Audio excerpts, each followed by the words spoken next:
right now, we'd like to bring on a young man who believes in doing things his own way.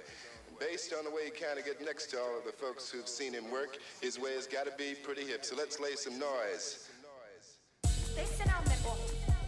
2000 and beyond. To fight this so-called democracy. Man, 2020 NFL season official. We're kicking it off with the scheduling. Schedule came out last week. Thomas, you came up with some super strong points that a lot of people can't get with and don't really understand, I'm sure. There's probably a lot of pissed off people with some of the things that we came up with. We got a lot of people who are praising the Bucs to go ahead and win the NFC South right off the top, become Super Bowl contenders right off the top. These cats ain't even met each other yet. Nobody's been in the same building, same area code for most of it. Just right from the beginning, Thomas, what is the biggest misnomer that's out there right now with the Bucs and the possibility of them making the tournament just right off the bat? Well, I think you said it in your question. That there's just a lot of unknowns right now. We don't know exactly how this virus, how the pandemic's going to unfold here the next few months. Whether when exactly players and coaches will be allowed to be in the same rooms and be able to practice again. So there's just a lot of uncertainty, and we're probably heading toward a shortened off season, and that's not ideal when you've got a 43-year-old, soon to be 43-year-old new quarterback coming in and learning a new offense. Supposedly going to be a collaboration, but nonetheless, he's going to be learning a new offense, adapting to new teammates and new coaches. So it's just that's maybe the big kind of question mark here with the Bucs. I think no doubt they have talent on both sides of the ball.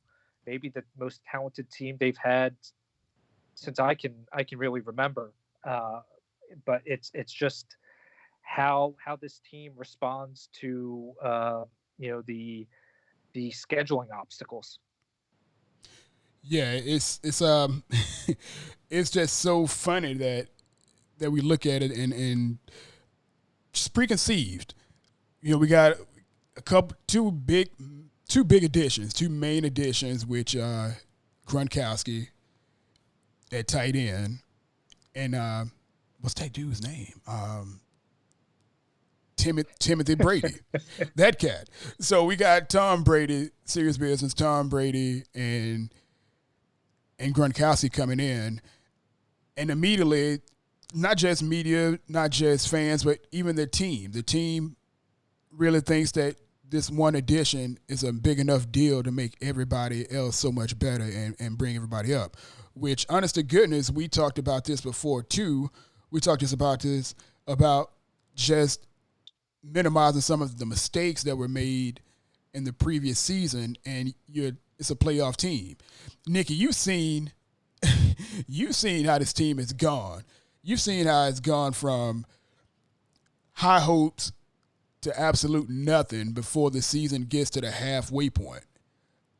I mean, how do you take in some of this information that you kind of see now? Like, how does this resonate with you and your newfound attitude of just letting things be? Like, how entertaining is it for you to see some of the speculation and as well as the elation? Like, how do you see that now? Shall we call it tomfoolery? We call it tomfuckery is what I had been calling it. I'm just kidding. No, you nailed it earlier when you just said, they haven't even been in the same room.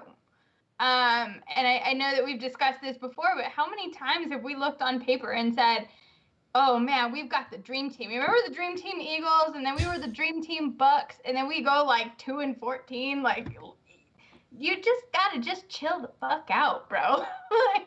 Like these guys haven't even been in the same room. Tom probably doesn't even know everybody's name on the team. Like, he's just gotta.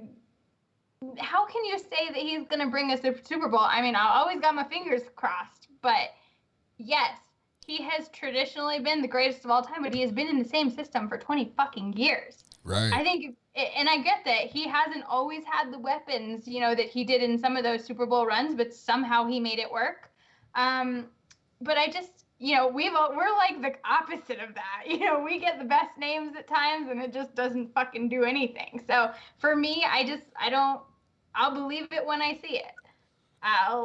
When I see some consistency on the field, and I'm not just talking, 2 or 3 games, I'm talking like half the season, when we can see some consistency here and we're not folding at the end of games or those things, then I'll be super freaking excited with maybe we could discuss a playoff run. But at this point, I want relevant games in October. My God, right. Most people say December. I'm like, man, if we could just get past Halloween, if we could just get to Halloween with a fucking decent record. It's just so funny. I mean, obviously, we as fans, Nikki and I, we look at it and we just hope for. A lot of times we want to hope for the best, but conventional wisdom, because we've seen it come and go the way that it's like, okay, well, there's got to be like a bit of skepticism, and it's rightfully and it's deserved. It's rightful skepticism, because you've seen the team just show these glimpses, show these flashes, show all of these things, but it never sparked into a flame. And it's from season to season, we've just been snake bitten. But Tom Brady and his magical personality as well, and everything that he can come with is going to change the team. Just today, Mike Evans, one of my favorite players, he came out and said, no, it was yesterday. He came out and said Tom Brady is about to change the franchise. That's a lot of pressure, though. That's a strong statement. Thomas, you brought up again some of the things you brought up in your Red Zone Newsletter.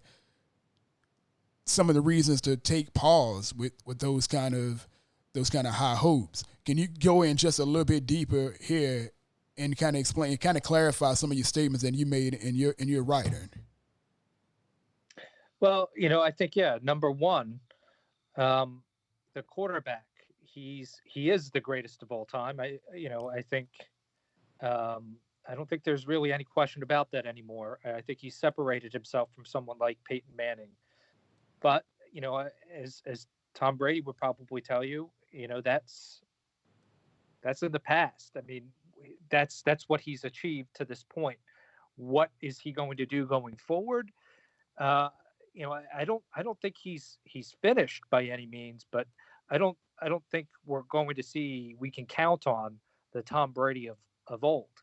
There are some signs that he could be on the verge of decline. I mean, we are here in uncharted territory, really. Yeah. There's not. I don't think there's never been a quarterback who's played, I think, even more than 6 games once he's hit 43 years old. I think Testaverde is the only one who's played at least 6 games. And he was 2-4 in those games. So, I mean, Tom Brady may still very well be a good quarterback, but you just don't know for how much longer. And, I think it's certainly worth the gamble for one more season. Mm-hmm. But, when you kind of look out beyond 2021, they've committed another $25 million. That would give me pause. Yeah. But number one reason I think it's to be skeptical. You don't know exactly what you're going to get from Tom Brady. You've got an incredible amount of talent on offense between Mike Evans and Chris Godwin. I think the offensive line is much maligned, is probably a bit underrated. some players are a little bit inconsistent at times, but I think it's a good enough unit. And I think the run game remains a question mark. But I mean, anybody who follows me knows that I don't get too caught up in the run game. Why not? You run when you're winning. You don't win when you run. So I'm not. I think there's enough. I think Brady's going to have enough talent on offense that this team will improve from last year. On defense, I think we know that run defense is pretty consistent season over season. Pass defense is a little bit more volatile, and I might have mentioned this in one of our earlier conversations. The secondary was remarkably healthy last year, and there's a reason why coaches say the best ability is availability. I mean, and it really proved to be the case last year. They went from having one of the most injured secondaries in 2018 to one of the healthiest in 2019. So, if the chances are there's probably going to be a little bit of regression there on pass defense, but maybe the improvement on offense cancels that out a little bit.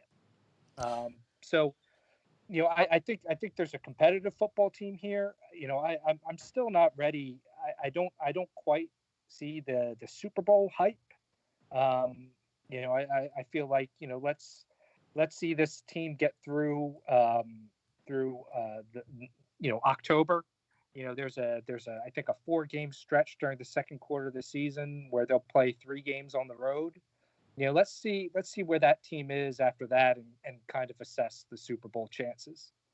Yeah, so let's talk about that schedule because that's a pretty big factor in what the Bucs can do and what to expect from them. Of course, opening up the first week with one of the bigger challenges with the Saints. That's a pretty big challenge. Of course, we have to face the Saints twice a year anyways. Nikki, you remember, of course, the last time that we went into New Orleans and put up. I was there. Just right, you were there. Yeah. Like, obviously, if the Bucs go in and win against the Saints this season with the guy we have behind center, it won't be the same kind of elation as far as underdog surprise, but it will be the very first win of Tom Brady in the Bucs uniform. Like, how would you put that matchup? Just with the players we know who are on the roster as of now. Of course, obviously we don't know who's healthy and how they're going to go into week 1. It's far too early for anybody to even talk about, who's the better team and so forth. But just as a fan who's gone to a lot of stadiums, who's seen a lot of games, being that this is week 1, how would you rank this as far as an excitement level for the Bucs in 2020? Like, how would you see that? Well, it's definitely the excitement factor is super high. I mean, obviously, everybody who is going through detox right now during the off season, just in general on a normal year, week 1 is always the biggest hype. And after that game, either we're going to the Super Bowl or we're trashed and we had to fire the coach and blow it all up, and there's no in between. So, and it happens every year. And I always tell people, like, I don't give a shit if we win. Well, I do give a shit that we win, but I don't give a shit if we win or if we lose. Chill the fuck out. It's week 1. Like, that has really no indication whether you're going to make the postseason or not. So, to your point, you can't really get into who's going to win, who's going to lose, who's the underdog, who's not. As a football fan, not just a Bucs fan, I thrive during games when you can see first ballot Hall of Famers compete against each other. So for me, just in that aspect, like, I hope Drew Brees is healthy. I hope Tom Brady is healthy, and I hope we get a hell of a game for that. There's so many unknowns, but I think just the hype around that game, it's well deserved. Just even for that fact in itself, that these are 2 quarterbacks that we may never see something like this again with those 2. Right, for this matchup, except for, obviously we'll see it in November 8th on the second Oh, time we right. see So, it. like, I'm just saying, like, overall in I'm history. I'm kidding. But no, I mean, it is definitely a huge deal. And the reason why I pointed that question to you, again, because you've traveled. You've seen what that stadium looks like. You've seen where we've been there and, and pulled off an amazing victory and so forth. It's just a really unique feel, no matter what, like you said, because it's two basically Hall of Fame first ballot quarterbacks. And it's just going to be a super crazy deal. Thomas, as far as the scheduling is concerned for you, do you think that's an advantage for the Bucs? Can you find a disadvantage to the Bucs facing the huge task we knew it was coming anyways of facing the Saints the first week out? Well, I mean, you said it. I mean, you had to play the Saints at some point, right? And I think absolutely it's an advantage to have them right out of the gates. I know it sounds kind of contrarian. I mean, you had Skip Bayless saying, unfair NFL, why make Tom Brady play his toughest game of the year first without the usual time to prepare? Okay, settle him with 0-1, then watch what happens. Right. Yeah, I mean, you had Kyle Brandt of the NFL Network, make a similar point. Mike Tannenbaum of ESPN. All of the sudden, the national media really cares about the Bucs and their schedule. Well, maybe they don't really care so much about the Bucs as they care about Tom Brady. Let's be honest. But it's Tom Brady and the Bucs, Bucs, by the way. Right. It's I think absolutely an advantage to play the Saints week one. I mean, consider the circumstances too. Yes, Tom Brady won't have the usual time to prepare, nor will the Saints players. And, I understand there's some continuity there. Drew Brees has been there for a long time. Sean Payton has been there for a long time. It's not like they're learning a new system together. Right. But, it's professional football, and players need time to prepare. They need a training camp and maybe a few preseason snaps to get ready, and knock off the rust. And the Saints in recent seasons have shown, that they can get off to a slow start, even at home. I think over the past 5 years, they're 3-5 at home, and 2 of those losses have been to the Bucs. To the Bucs, yeah. There was the one in 2018 that Nikki was at, and there was the 2015 was the second game of the season. Jameis Winston's Winston's first win as a Buc. So, look, just because the Saints, I believe that was the game that I broke myself in New Orleans and no longer drink. Ruin you. Damn near ruin everything. Yeah, I broke myself. My Superman costume did not fit, and I haven't put it back on since. Damn near cost you an epic tailgate in L.A. It's crazy. Oh, yeah. At least this was after the game. I made it to that one. Thomas, you were saying. Yeah. So, of course, just because the Saints have struggled in September before doesn't mean that they'll struggle again. But, history does show that, in September, early in the season, some crazy things happen, right? I mean, going back to that 2015 season, the Bucs got crushed in the home opener against the Titans, right? Oh, and then they come back. The next week, go on the road to New Orleans and beat the Saints. So, I mean, some crazy things tend to happen early in an NFL season, but it's partly because teams are just kind of getting back into a routine, back into football shape. And as we've seen in recent, since the approval of the last CBA, we've seen fewer off-season practices and conditioning. So, it maybe does take a little bit of time until teams kind of find their identity and you don't see the same kind of chaos in October that you do in September. So Yeah. I think this is a total plus for the Bucs. Plus, assuming this season doesn't get delayed, this game doesn't get delayed, I don't see how you're going to have a crowd uh, at the Superdome at this point. So I mean, noise isn't going to be a factor. So I'd rather, if I'm the Bucs, I'd rather have this game in week 1 than at the back end of the season. Absolutely. Yeah, it's a scary thought, but it's something that it's a sobering thought, but it's actually logical that we may not end up having crowds for the very first game. Go ahead, Ma. So, and maybe I don't know what you guys' history is in playing the sport. I obviously didn't play the sport, but when you consider how teams prepare and looking at game film from previous years, and I think Thomas, I think you wrote this in your article. They're not going to have all the film in the world of Tom Brady with the Bucs to study. So my question would be, on a normal game day when you're preparing and watching film from one team and one quarterback coach system, I'm sure that takes most of the week to kind of figure out the tendencies and their tricks and all those things.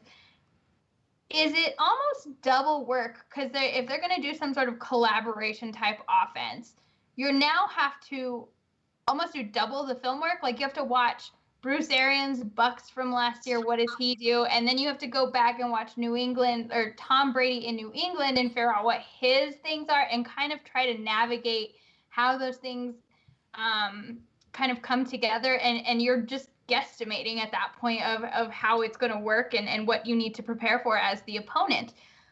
So I think also, Tom, in your article, you mentioned the Saints, they have the one up for the fact that they've been with the same coach and the same quarterback and they know their system and their lingos and all of those things that gives them a one up on us.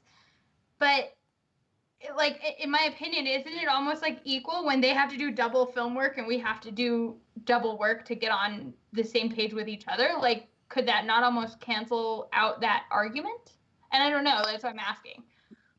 No, I think that's a great question. I would love to know what Sean Payton's thinking. Heading into week 1. I really don't know how they're going to prepare for the Bucs. Because I don't see how this offense can operate the way that it did last year. I think Bruce Arians can talk about, well, we're going to meet in the middle, and I'm sure Brady's going to adapt, and I'm sure Arians is going to adapt some. But I would think that Arians is going to have to come to Brady more than Brady's going to have to come to Arians. Wow. Yeah. I think Tom Brady's really going to. I mean, he's the quarterback. He's the one on the field. So I think the offense. I'm not saying that Bruce Arians and Byron Leftwich aren't going to have a say here. But my expectation would be that Brady's really kind of leading the offense. I mean, we'll see. After the first couple of games, and I think one of the ways that you'll be able to tell is. And I harp on this a lot, is the amount of play action the Bucs run. Mm-hmm. They did not. They ranked toward the bottom of the league in rate of play action pass plays last season, and that's always been a big part of the New England offense. So I think if throughout the course of these first couple of games you're seeing more play action, and I would expect the Bucs to do that. I mean, it's just the smart thing to do. You suck up the linebackers and you create space behind the linebackers. I really don't understand why NFL teams don't do it more often. But I think if you see more of that, I think that's going to be a signal that Tom Brady of Tom Brady's influence on the Bucs. But yeah, I mean, I think that's a really good point, Nikki. Peyton I mean, he probably knows Bruce Arians and his offense from studying them last year. But I would think he's going to spend some time going back and watching some some Patriots tape from down the stretch last year. Just throwing my little piece on this, and this is something I've kind of learned in the past 5 years with our past quarterback, our former starting quarterback.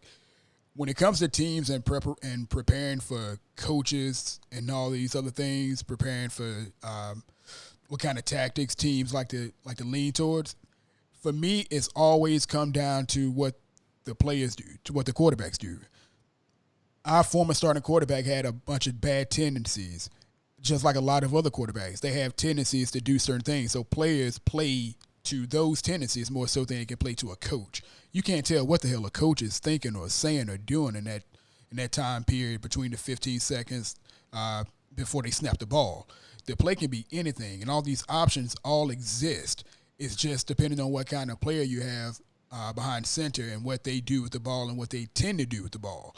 When we look at our former starting quarterback, everybody knew he had a tendency to look for the longest play, even if we talked about there were shorter options available, something that our current quarterback has a tendency to do opposite.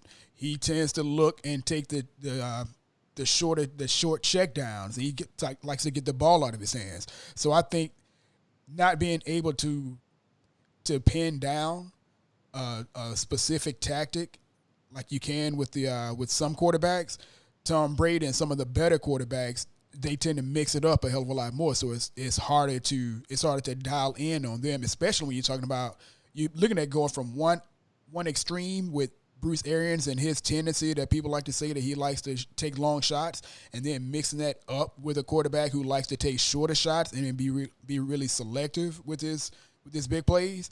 I think that would cause a hell of a whole lot of issues for New Orleans if they were to try to go back and try to dial in that way.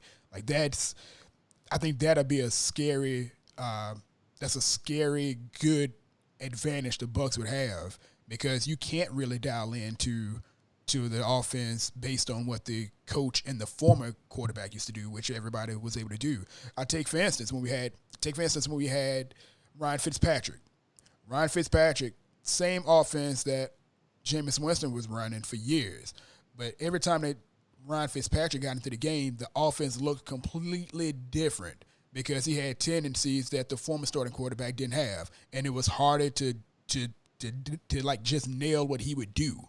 When you have somebody who's more up and down with their tendencies, I think that's harder to dial in on than it is to go with a coach. When it comes to the coach, you really don't have a clue as what a coach does.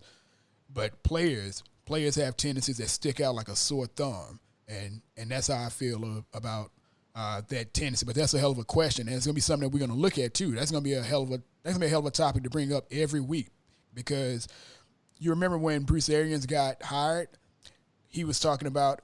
He made this one point about where people think that I like to take long shots. That wasn't me. That was Carson Palmer. There were shorter routes available. He chose to take the longer routes. So we don't know how smart of a quarterback. How smart of an offense Bruce Arians actually runs, because his quarterbacks, the last three that we've seen. No, last two. I apologize. Palmer and Winston. They had a lot of the same tendencies. So I don't know what Bruce Arians is going to be able to do from the offensive side, but that's a hell of a question.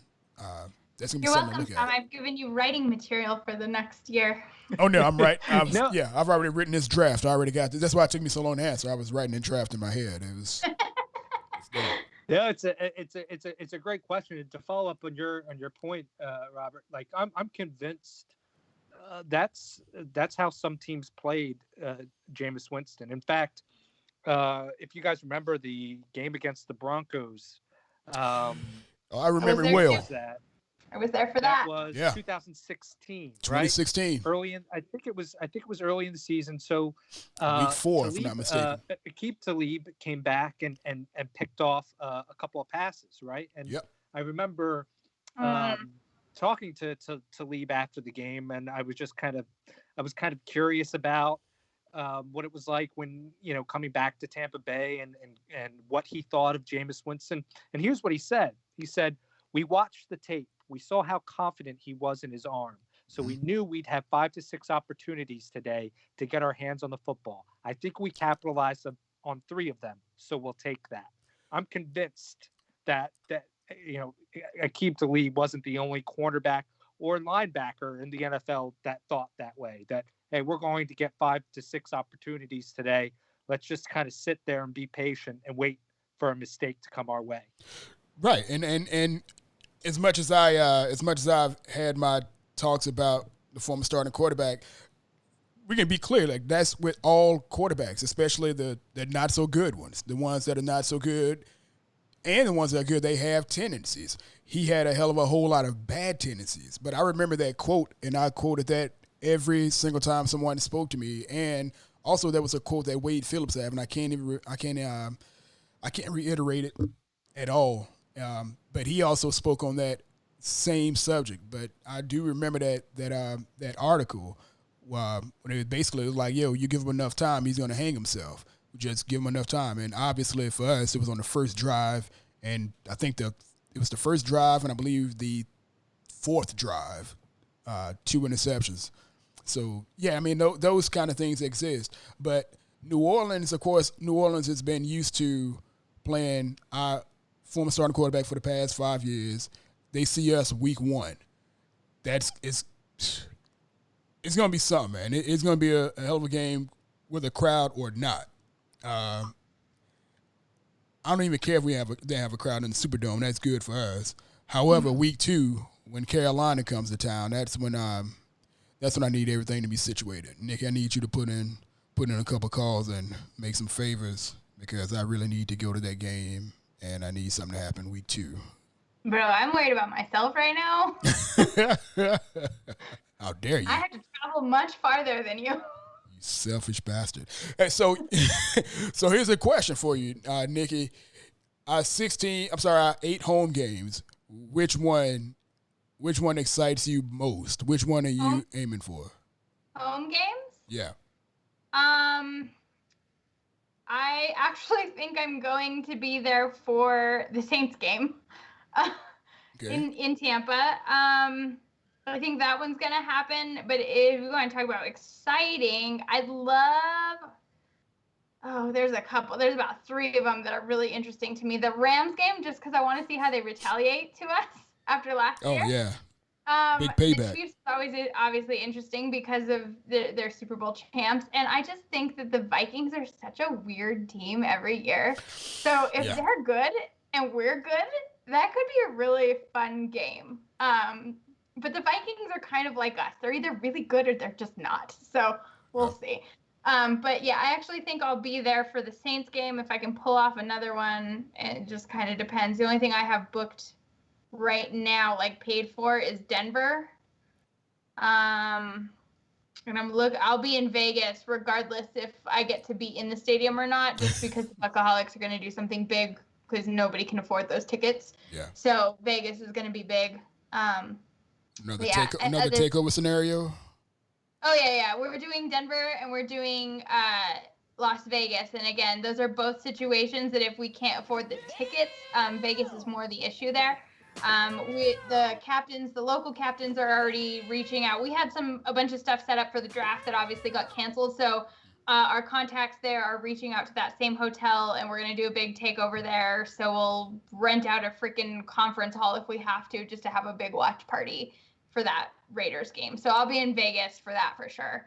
The Broncos, I always go to the Bucs Broncos game. My family's a Broncos fan. So that's right. I'll be there for that. I already have that booked. And then, like I said, I'll be there for probably be there for the Saints game, and then who knows? I'll pull something out of my hat. If traveling is open, I'm going. So yeah, and again, I mentioned earlier before we kind of went on air, I wanted to speak to you directly because you are such a traveling fan, and you are Princess Nikki. The princess is here. I wanted to know, what is the process of you getting situated and getting tickets this early in the year? Because most of the time right now, for most teams, it's usually the season ticket holders who have their tickets. They have their tickets, but the single game tickets are not available. With the Bucs being as hot of an item this off season, and the schedule, just a week away from just a week removed from being released, how do you handle that on a year? If this was a normal season, how would you handle getting your tickets and your travel? Sure, normal season. Like we're just gonna assume this is normal because it's not. But damn shame. I usually have, because the Bucs put out their, future opponents for several years. So I usually have a couple games that are high on my priority list. Usually something like the Denver game is always going to be high on my priority list because that's a family thing for me. But I always look for at least one home game because I love being home with you guys. And then the other ones I look for is because my bucket list is to go to every NFL stadium, which is kind of an ongoing thing when they close stadiums and open new ones. So it can stay fun that way. But I always look for at least one new one a year, just so that I can add another place to my list. And then it's just kind of a negotiation between what's closest, what fits schedule wise. I have a kid now, so I can't just go out. That's not true. I went 3 games in 3 weeks last year. When the kids were like 6 months old. So I can obviously go like week to week and do those things, but I try to hit at least one game per month. And I'm not rich, so the days of our $100 to $300 Bucs tickets for lower bowl are kind of out the window now that Brady is here, unless we completely suck. So it's going to make it a little bit more challenging, but typically I kind of spy them before the schedule release, like what are my priorities, and then then my process is like, okay, when do these games that I really want to go to fall, and then see if that works, and if it works, great, those are the ones I target, and if not, I make an adjustment and find something different, or however that is. I usually get my tickets through, it just depends, but I would say mostly SeatGeek, because I think SeatGeek has an awesome platform because they pull from StubHub and all those different places. So it's kind of like a nice repository for tickets. And then I usually do Airbnbs. So I get all of those things. I start shopping for those things since now. Like I already booked Denver. And my advice to any traveling fans for this year is get your flights right now because they are hella cheap. And tickets will go down and flights will go up. So just make sure you read your refund or your cancellation policies on your Airbnbs. Make sure you're getting something that's refundable if they change something or you can't go. But that's kind of how I plan things when I'm getting ready for the upcoming season. Yeah, I've already got a $25 ticket to Paris for this weekend, and then I'm coming right back. Then I'm going back again. Coming right back. Hey man, that's a lot. You can't beat a cheap ticket, damn it. You just gotta take it and go when you can. Yeah. Thomas, have you looked into what's the hottest ticket so far for this offseason? I think for the Bucs, I thought the last thing that I kind of read was the Packers game at Raymond James instead of the Kansas City game, which I thought was going to be the highest price ticket, or at least the hardest to get.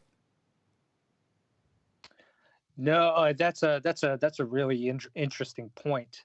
I think to me, just kind of from an entertainment standpoint, I mean, I'm most intrigued by that Chiefs game in Week 12, maybe that Sunday night football game against the Saints in Week 9.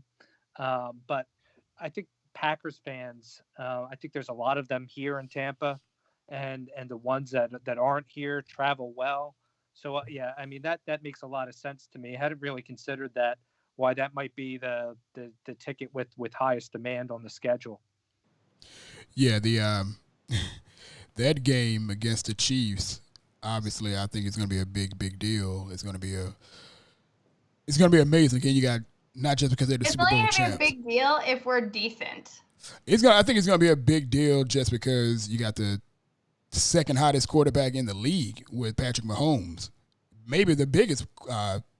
She's got to be top 3 between himself, Lamar Jackson, and Tom Brady, our quarterback. Like I think that's going to be a hot ticket regardless. Tom Brady can go down in injury. God willing, he does not. But Patrick Mahomes, he's on that meteoric rise. It's kind of damn near like Michael Vick, and he shares that with Lamar Jackson, I believe. Like a lot of people are going to want to see these cats playing before something stupid happens. So I think that's going to be a big deal. I say big deal a lot. I got to stop that. No, but I think it's going to be a real. I think it's going to be a real high ticket. Yeah, and granted, they've been different. They're different rosters, right? But Tom Brady and Mahomes have played each other 3 times. 3 times, right? And all 3 games have been just. They've gone right down to the wire. They've just been incredible games. It was the 43-40 game in 2018, the AFC Championship game a few months later, and then last year, Kansas City eked out a 23-16 win. So, like, I can't wait for that one. I mean, just from like an entertainment and star power standpoint.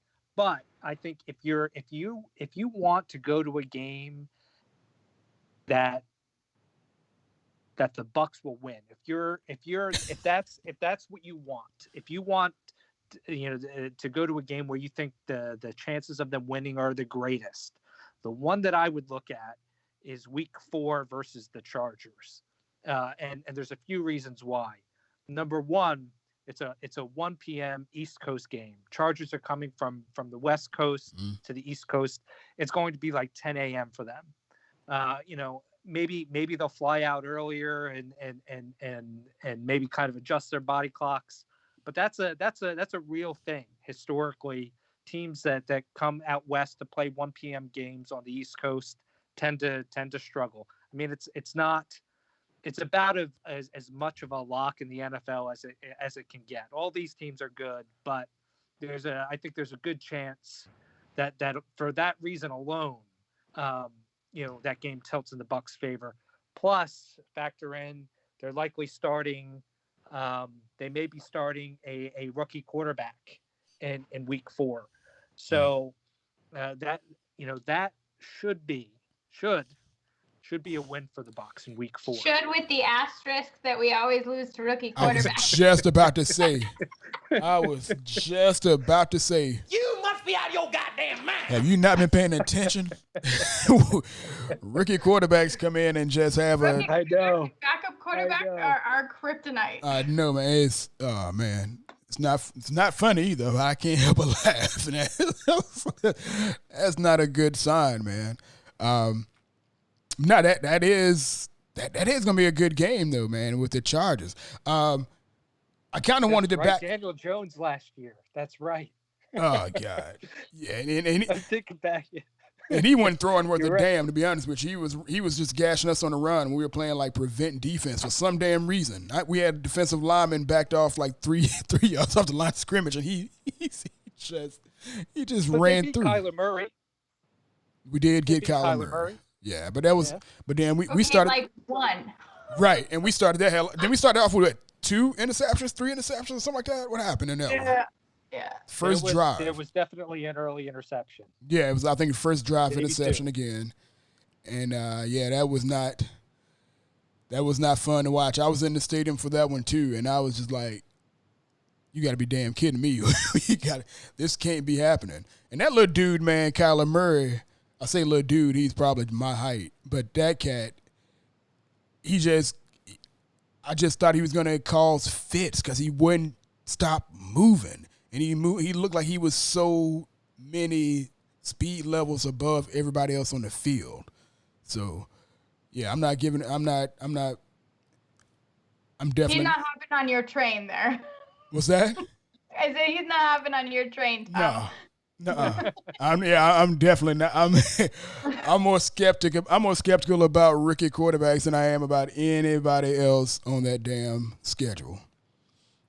Any of them. We are so jaded. So it's listen, it is cautious optimism. Like, I'm optimistically cautious. I know better. I know we can't do anything. We can't give anything for granted. There's something else I'm going to end up talking about, which I've not stopped talking about since the draft. But again, we got a lot of stuff that's kind of perfect world scenario. Again, I'll talk about it in the next podcast. I'm not going to go into much of it now, but there's a whole lot of stuff that can go right and go wrong for this team, and I'm hoping for all the right stuff, but I'm so not ignoring any of the negatives.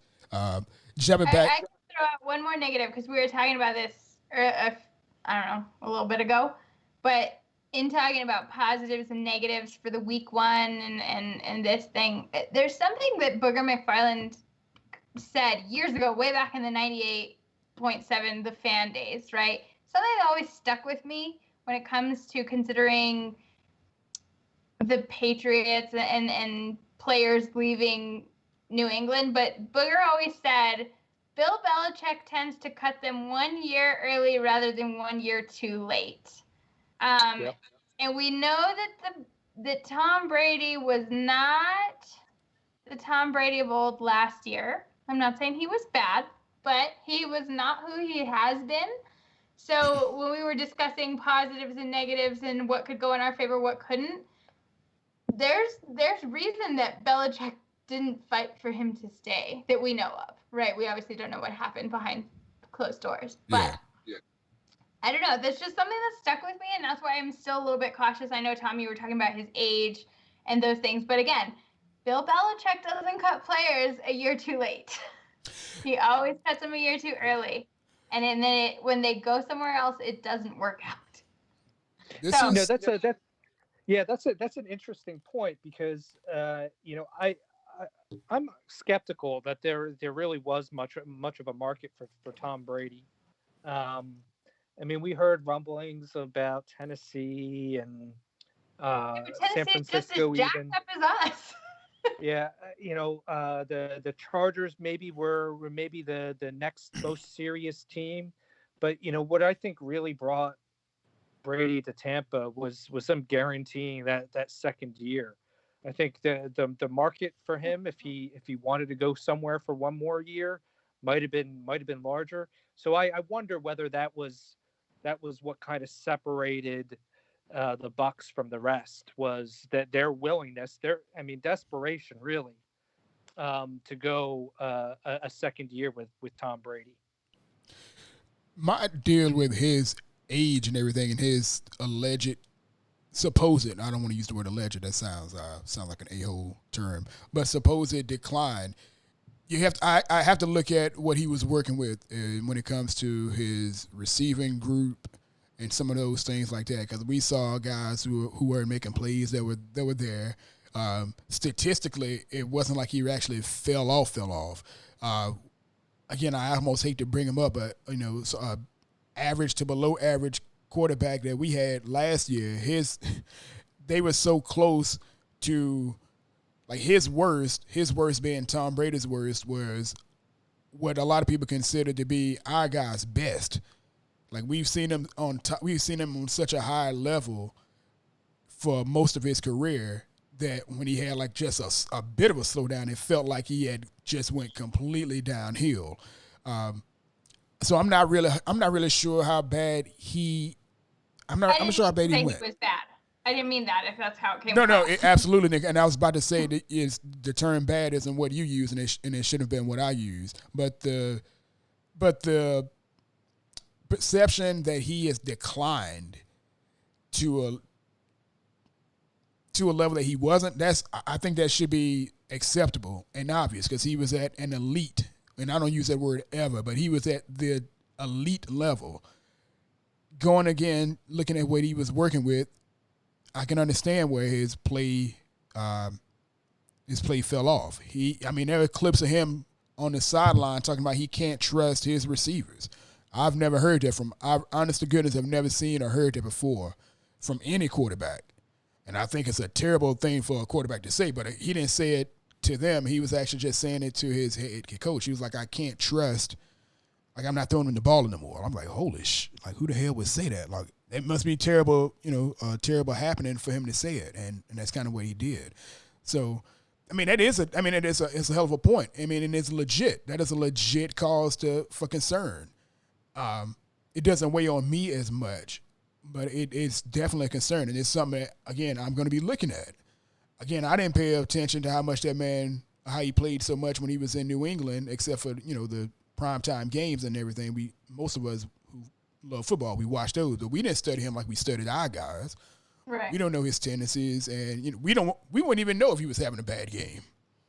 At least I would. You're right. You're completely right. And I hear what you're saying about the fall from greatness is further than, like, the fall from mediocre. I get it. He can fall from greatness and still be at the top of the rest of the pack. Yeah, it could be. And again, I've never been a huge Tom Brady fan, so I don't want it. I definitely don't want it to be like, well, such and such. I call it like I see it, and that's how. I mean, that's kind of how I've taken his statistical decline. Again, it was just for like a year or two. Like the same thing what people said with Phillip Rivers. Phillip Rivers had one bad year in like the last 8 years, and that was last year. So everybody assumed he was just done. I'm like, time out. Do you guys understand? Like that's like a sharp, bad 1 year. Obviously, it can continue, but I don't think 1 year is enough for you to say that he's completely, gone off the rails. Just the same as you can't ever say that while a player having one good year, he's on his way to the top. That's I don't understand it. It's a crazy deal for me. Are you saying we shouldn't overreact? Yes. Well, we may not overreact. Oh, it's going to happen. It's going to goddamn happen. Outside of this little call here, I cannot make promises for others. I mean, it's all fandom, man. I joke all the time, and I've actually had to stop messing with people on social media and so forth, because there's some people who just react in such a ridiculous way that I don't want to hear it. I can't deal with it. Yeah, I can't deal with the Super Bowl after week 1 thing. Yeah, or fire the coach after I can't deal with it. Just stop. Just a fuster of cluckery. I can't deal with that at all. I mean, I understand it, but I still don't have to accept it. Like a kid throwing a tantrum. You have to accept unacceptable behavior. Like a kid throwing a tantrum. You know it can happen at any time. You know that's what kids do. But do I have to sit there and look at and listen to it? Absolutely not. I whoop that kid's ass or I'll leave the room. One of the other two. It's just happening. Hey, so going back, Tom, you mentioned for a second, you mentioned the primetime games, which is another thing, another overreaction that people have had. 5 primetime games this season. And the talk is, oh, my God, the Bucs have made it. The Bucs have been in the league since 76. This is the most primetime games that we've had, which is the maximum that you can have in any season. I saw in a tweet, I saw in one of your tweets that throwing a parade for the number of primetime games is a small-time thing. It's a small-minded thing to be throwing a big fuss or having a big fuss about being named to 5 primetime games. That's something that not great teams get excited about. Tom, I need you to elaborate on this so people can go ahead and just fucking bombard your mentions by Thursday. Well, look, I just felt say it again. Say something else. Oh, say something else. That's what you're gonna get all week. I actually expected more backlash from that comment than there actually was. But like, here's the deal. Like, yeah, so all eyes on the Bucs, but they haven't played a game yet. Like, it's just attention, and like, I know, things have been bad here for what 12 years. Since the Bucs last made the playoffs, right? 2007. So, I understand that some people are starved for attention, but it doesn't get you anything. And I just kind of felt like the Bucs were a little over the top in celebrating it. I couldn't see, the Dallas Cowboys, celebrating to the degree that the Bucs were celebrating over being in the national spotlight. I mean, they just kind of expect it.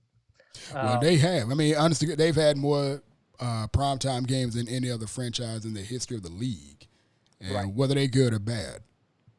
And if you even look at some of these primetime games, I mean, it's not necessarily, the Bucs brand carrying it. I mean, you've got a big market in Chicago on Thursday night. You've got Las Vegas. You've got the Saints. You've got another big market with the I skipped over one. There's the Giants, and then there's and look, I know the Rams fans aren't they don't have the following that other teams do, but it's still Los Angeles. I mean, each of those teams. I mean, this isn't this isn't the Bucs and the Bengals. I mean, the Bucs still need, I think, another until they start winning football games consistently. They still need another brand, to kind of carry that national spotlight with them. Is Tom Brady not that brand though? I was about to make the same point. Clearly. I think you can make the point that you can definitely make a case that that he is the brand, because I honest to goodness think this is similar to Kobe Bryant and Dwayne Wade. These guys who basically went, they got a limited time. Right. And they've basically made clear that they only have a certain amount of time. Like in the, with Kobe and Dwayne Wade, everybody knew this was their last year. You better get your ticket. This is it. So that's got Kobe Bryant during that last year. You high-fived him? Yeah, I got a high five from him in Dallas. And you watched? I had free floor tickets right next to the tunnel, and Kobe walked out. I got a high five from him. And you right watched? Before he announced that it was his last year. Did you wash your hands? No, I'm a Laker fan. Sorry. No, I was asking because, I mean, that's the same. Was it the same hand that you shook Mariah Carey with, or no? I didn't shake her hand. I gave her a hug, and we touched boobs in the picture. That's yeah. I love her. Yeah, you do. I do. Yeah, you do. That's not a secret. Okay, got it. The amount of money I paid for that is ridiculous.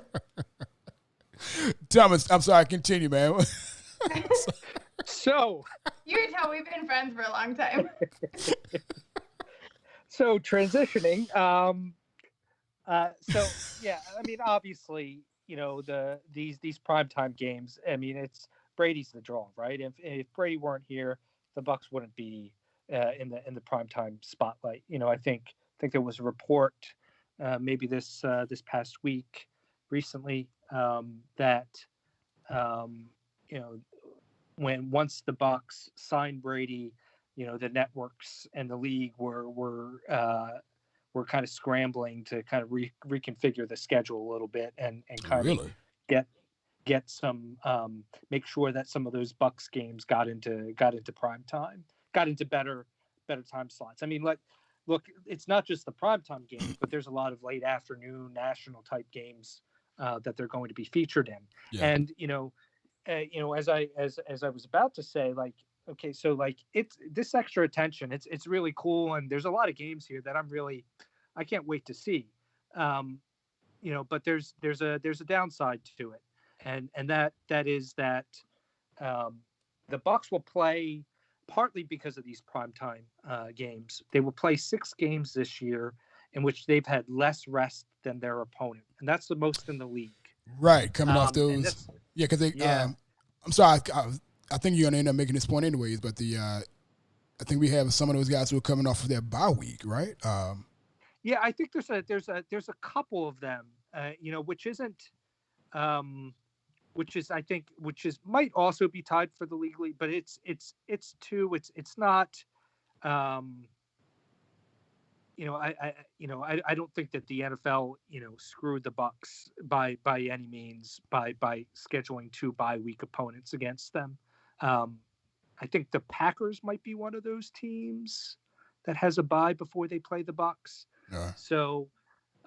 But yeah, so there's 6 games there where they'll have less rest than their opponent. And again, in a league where the difference in talent is usually pretty minimal, rest and schedule can make a big difference. I wouldn't be surprised if we know somewhere in there, the Bucs are going to win a game that they probably shouldn't. And they're probably going to lose a game, somewhere in there where they shouldn't. But I think that's something to watch, and that's one downside of the schedule. So the national attention, maybe you don't always want it.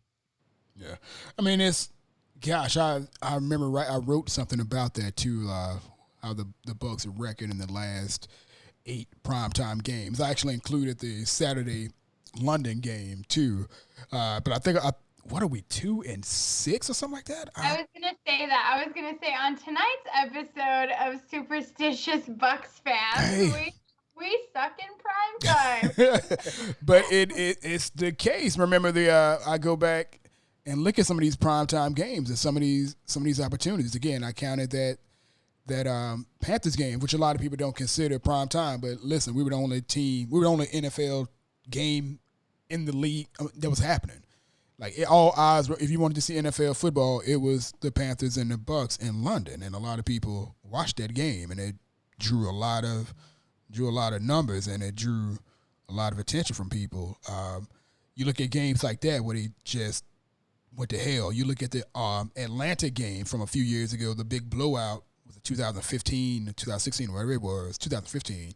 Then you look at, oh my gosh, the 2016 mustard game. Yes, that game. Holy sheesh, that was something else.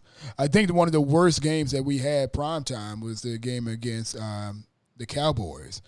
The game against the Cowboys where Ezekiel, the stupid idiot little crop top boy got into the bucket. Yes, yeah, that game. And again, it was a big deal. It was a big deal leading up to that game. Like, everybody was like, hey, we're on prime time. This is what we want to be. I remember Gerald McCoy had given his pregame speech talking about, this is what we want to be. We want to have all the eyes on us. And then we went out there and didn't look good for most of that game. I think we were still in that game, I think. Yeah, we were. And then we ended up throwing interceptions in the fourth quarter. I think it was 2 interceptions that doomed us. I think it was what did it end up being, a 3-point game, I believe, and our last possession, one of our last 3 possessions was an interception. I forget. I want to say that they might have had the lead in that fourth quarter. I mean, they fell behind early. I think they fell behind like 17-3. Mm-hmm. And then I think they had the lead at the start of the fourth quarter. They came back. They were leading 20-17 at the start of the fourth quarter. And then somewhere in there, Levante David forced a fumble, of all people, Jason Witten, who hadn't fumbled in forever. Yeah. That sounds great. They had a real chance to pull off the upset there, and then what happened? They just didn't capitalize.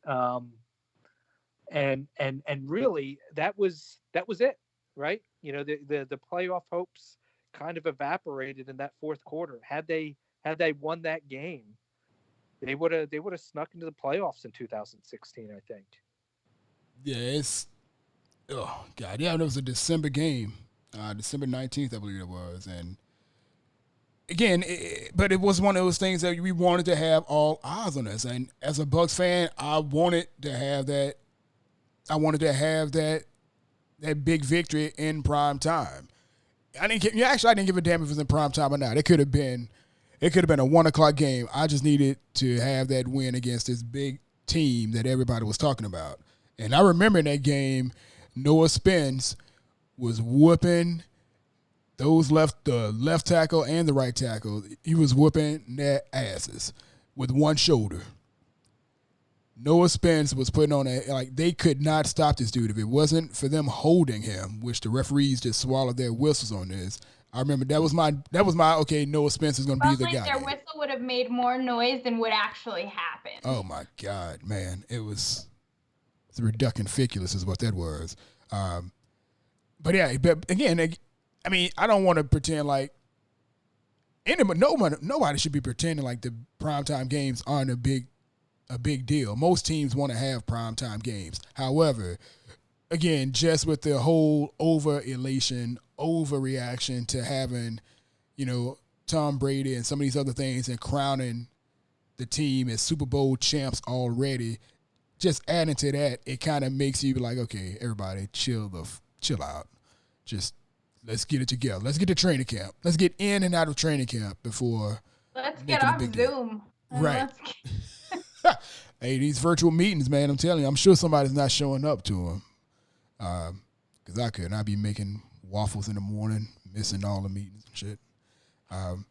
But yeah, again, the primetime games they are worth talking about. They are worth getting excited about, but it's not something everybody should just be going crazy over. For me, a season ticket holder. My skepticism, my jadedness, I hate primetime games just because of what my phone. It's everybody that is not Bucs fans texting me because I'm the token Bucs fan around here. It's like, oh my God, we're rooting for your team. And then it's just blowing up. And then you get them, sorry, love you.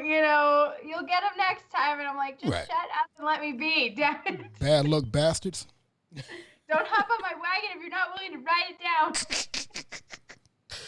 Oh, sheesh. But yeah, I'm the same way though. But as somebody who has season tickets, I'm like, okay, let's say something dumb happens with me and my schedule.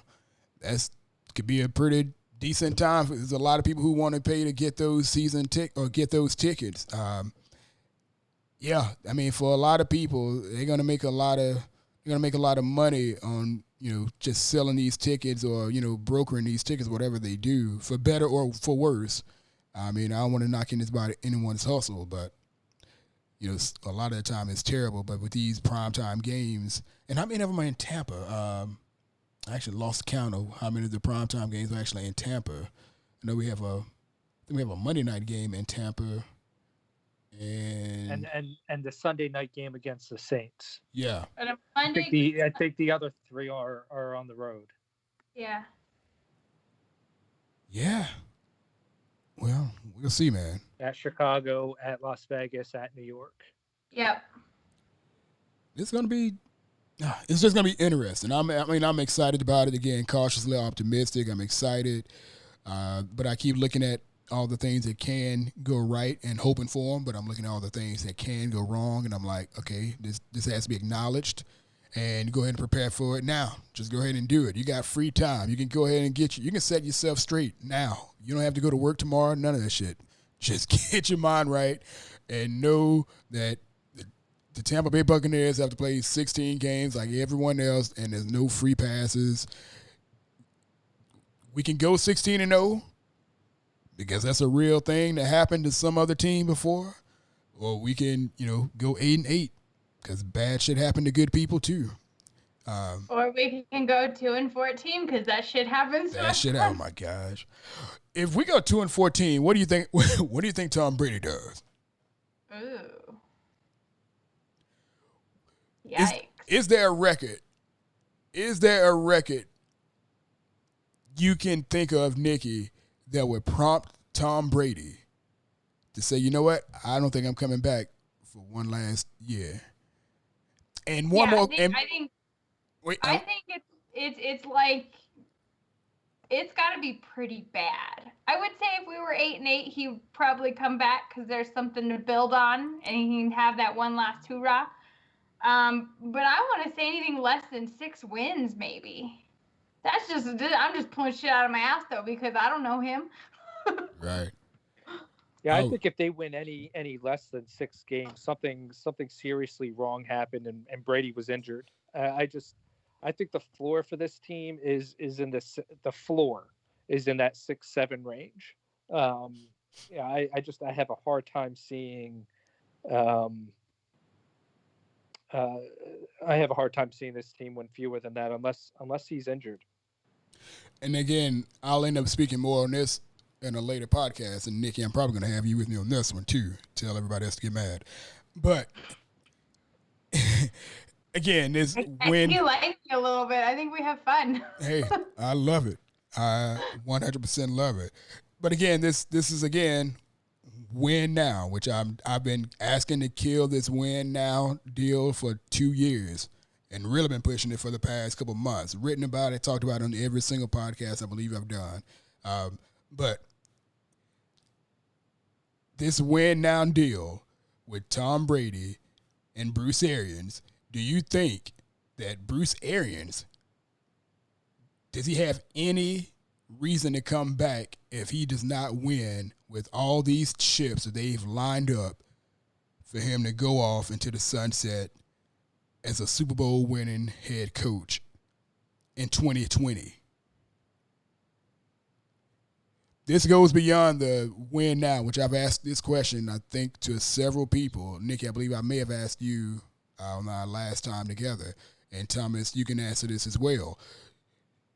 2020, if Bruce Arians can't get this done with the most loaded team, I'm going to call it most loaded team in the NFL, what would be the point in bringing him back? And is there a possibility that he can't come back?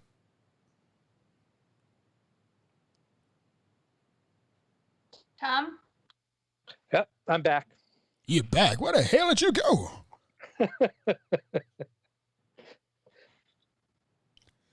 So did you get the question? Is there a way that is there a way that Bruce Arians doesn't come back if he doesn't make this roster work with these guys that he have? Mind you, we have players who have a 1-year contract. And mind you, we have players who have positions that after these 1-year contracts, there aren't suitable backups or replacements or anything for them. Players like Ndamukong Suh. Right now, we only have Shaq Barrett on a franchise tag, which we all expect him to be signed back. Pierre-Paul, I believe he's on a 2-year deal. Is he 2-year or 3-year? 2. He's on a 2-year deal. So, I mean, who knows if he makes it back anyways. But you have him. Then you got Gronkowski, who we traded a 4th-round pick for, as well as $10 million. If we don't win with these chips that we have, especially on offense, what would be the reason to bring Bruce Arians back? And Continuity. Continuity For the fact that you're starting over and you're only going to give it 1 year? I don't know. You asked me for a reason. The reason is that this, especially with the situation that we have currently, with not being well prepared, and so basically we're taking our regular season schedule and using that as practice, right? Quote, air quote. Maybe that following year is the year that they are able to get that consistency and fill in those gaps. And I'm not saying gaps in terms of players, but just like mentally and being able to take the steps if we suck this year. Like, you asked me for a reason, that would be a reason I would give. Okay. Yeah, I can't see there being really. This to me is a 2-year kind of a process, a 2-year plan.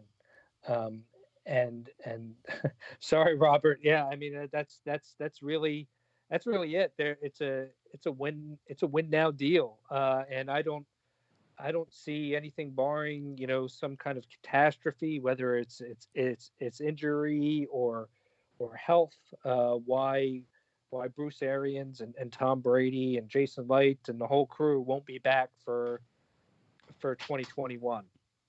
Now, again, I just want to clarify, I'm not advocating for it. I'm not asking for it to happen. However, I'm trying to push all of this to the forefront because Bruce Arians, who came in as the quote-unquote quarterback whisperer, he was supposed to be one of these guys he was supposed to be the guy, the only guy that could straighten out the former starting quarterback. That failed 1 year. Obviously, he only had so much deal, but again, that failed. The assumption going into last year was that there's no way that they only give Bruce Arians 1 year with this franchise quarterback, quote unquote. That happened. He's out.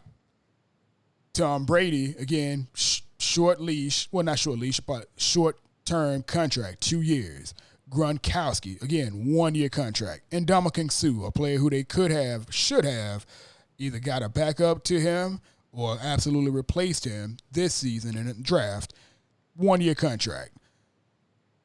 So much has been put into 2020 that there's really no contingency in my mind right now. I feel like there's such a lapse as far as contingency for the following year if this year isn't like a strong push like damn like conference championship level push.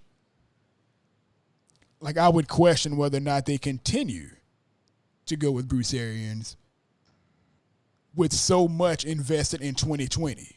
Do you believe that they would invest this much? Because circumstances matter, right? Yeah. Do you believe that they would invest just as much as you described circumstantially when we have this situation at hand with COVID and not being able to be together and all of these things? You think they would invest that much money for a practice season? Like, the circumstances matter. Circumstances matter. However, the league hasn't taken those circumstances into consideration, being the fact that they've not pushed the season back. That is where I stand, and that's how I feel about the circumstances. Nobody else is getting a mulligan for the circumstances. If they push the season back or cancel the season, absolutely, I would say, yeah, I understand. I understand everything, but with everything as it is right now, with everybody else having to play, again, the same 16 games like the Bucs have to play, the same expectations as a regular season still exist. At least that's how that's what I'm considering. Again, I'm not advocating for any pushing of one person out the door, any of that stuff. I'm just trying to I want to line some of this stuff up and get a perfect understanding, at least get it in the minds of some people, or it's just a question. Again, nobody else is saying, well, things didn't go perfectly, things didn't go as planned. Right now, they for better or worse, right now, they're just taking the schedule and going as planned. So all the expectations are as planned. Yeah, I in some ways, I'm kind of questioning, like, as you're talking about this, what's the point? What's the point of? What's the point? Like, what's the point in worrying about us flopping and if it continues? Like, let's get on the field first. No, you are 100% correct. It was just a question that came up in the midst of something else that we were talking about. Like, what if things don't work out? For some reason, I don't know why it came into my mind, but it did. Bucs. What's that? The same old Bucs. Yeah, it's true. Same old Bucs. I hate to say that. I sound like such a hater, but I don't mean to be. No, that's the response I need. So, thank you. I'm about to say congratulations. No, but that's the answer I need, I guess, because the question didn't really go anywhere. It really wasn't supposed to go anywhere. But it was just a question that popped in my head. I'm like, okay, expectations and so forth. But then for some reason, it just popped in my mind. Like, what if that surprise thing does happen? That, you know what? Tom Brady says that Bruce Arians ain't good enough. Tom Brady has all this power now. Like, what the hell? Could the ownership go the way of Tom Brady and not the way of Jason Light and, Bruce Arians? Could that be a thing that happened? I don't know. I don't either. Yeah, I think it would just take some kind of catastrophic circumstance for that to happen. I think it's a 2-year plan here, tops. And looking out ahead to 2021, I realize they've got some contracts coming up, and they still may have to make some difficult decisions. But the salary cap as it's projected right now, of course, given the pandemic, this could, the NFL's revenues can change, and because their revenues can change, that can affect the salary cap. But as it stands right now, they're in decent salary cap shape for 2021 too. So, if they want to bring back a Shaq Barrett, if they want to extend to Chris Godwin, I think they'll find a way to do it. I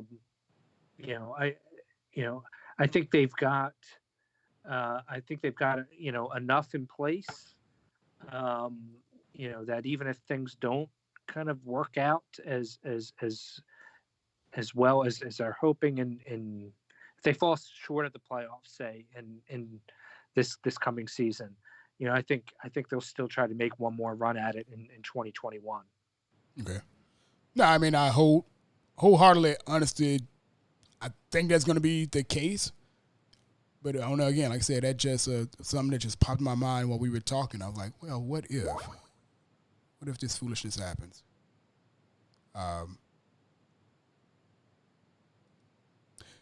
You don't know what happened there. Tom,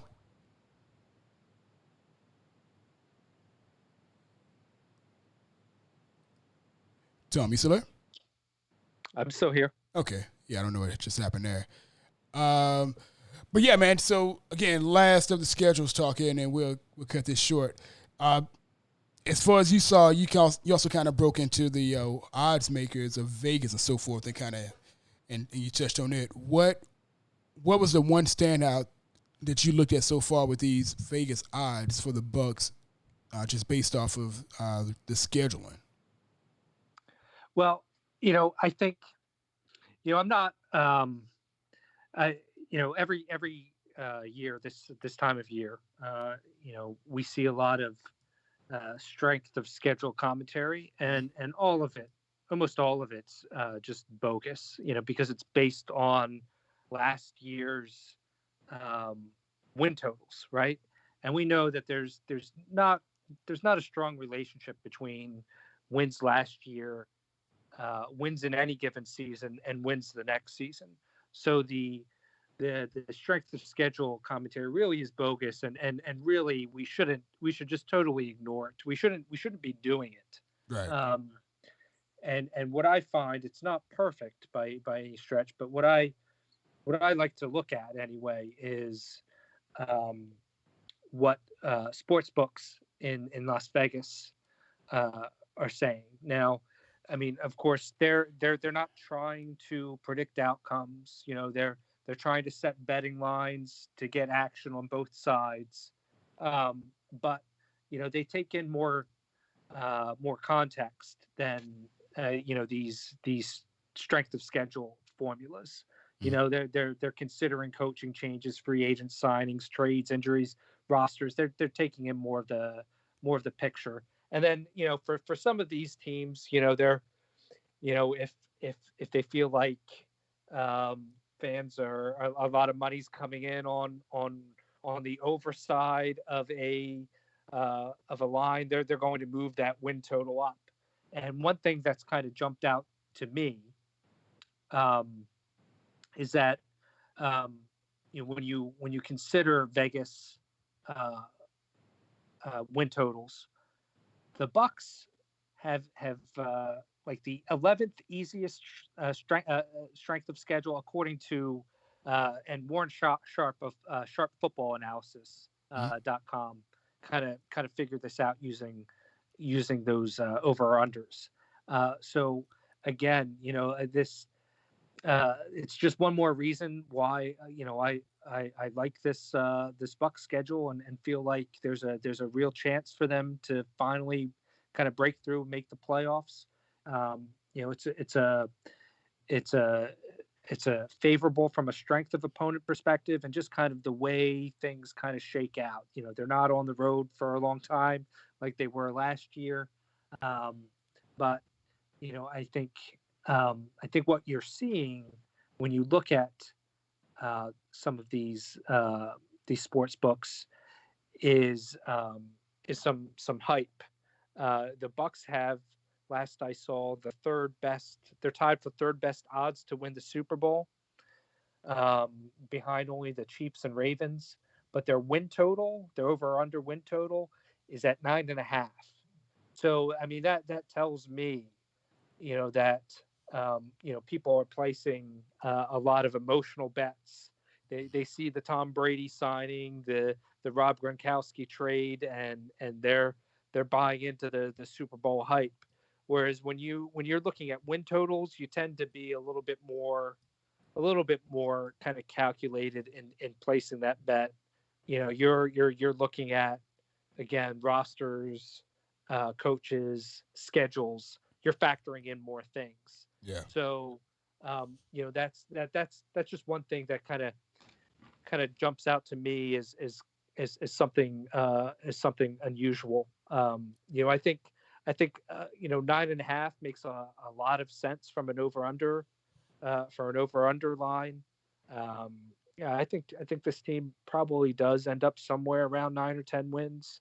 But as we've talked about on this call, it's really early for me to kind of see a Super Bowl run just yet.